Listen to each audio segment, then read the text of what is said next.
L'objectif premier pour Mazars, c'était de se positionner sur des sujets d'innovation. C'est vrai qu'on a l'habitude de faire des challenges liés à l'innovation, mais jusque-là on le faisait plutôt en interne. Et en fait, quand on a connu le projet d'Agorise et du coup du challenge Talent for France, on s'est dit que ça correspondait à des sujets qui nous portent.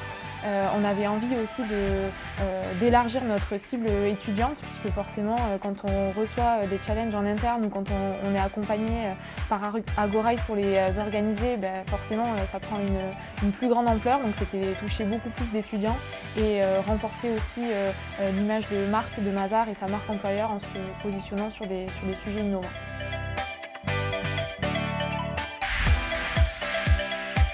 C'est vrai que le premier critère, c'était la faisabilité du projet, puisqu'on a eu de très beaux projets, mais on s'est rendu compte assez vite en fait, que ça ne correspondait pas forcément à ce qu'on allait pouvoir mettre en place chez Mazars. L'utilisation aussi d'une technologie innovante qui est la réalité augmentée qui est proposée par le projet gagnant du coup.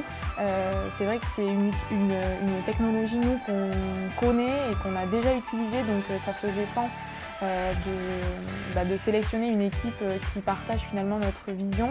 Et puis surtout, ce sont 3 étudiants qui ont été très impliqués dans le projet, qu'on a eu plaisir à accompagner et à coacher tout au long de ces mois. Ils ont été preneurs de nos conseils, ils ont été très curieux à la fois sur Mazars et aussi pour toujours répondre à nos problématiques et nos attentes. Donc voilà, on a trouvé que c'était aussi des étudiants qui étaient de très bonne volonté et qui ont du coup rendu un travail très intéressant.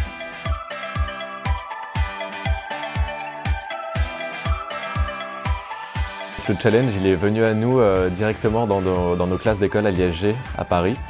C'est Agorise qui organise ça depuis 1 an, il me semble, et du coup c'était la première fois qu'on avait l'occasion de participer à ce challenge. Donc voilà, le projet nous a été présenté, c'était fin octobre ou début novembre, et c'est comme ça qu'on a appris à le connaître. On nous a donné une problématique, on a travaillé dessus en groupe, et voilà, tout simplement en fait.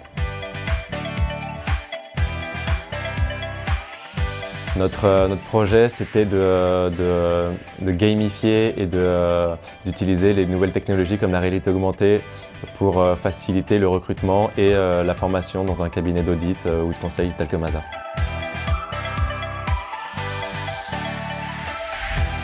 Hashtag motivation, bien entendu, hashtag créativité et hashtag persévérance.